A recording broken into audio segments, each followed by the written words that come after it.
Hello everyone, in this video I'm going to show you how you can blend the overlay in CapCut PC.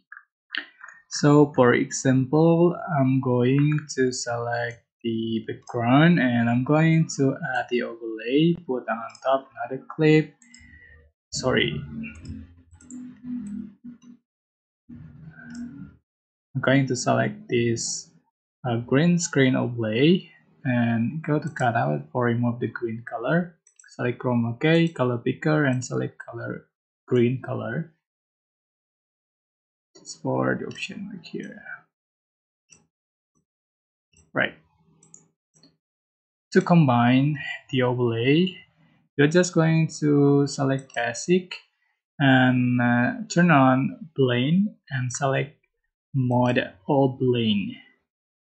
You can select brighten, can select screen, darken, overlay, and adjust for the opacity like so.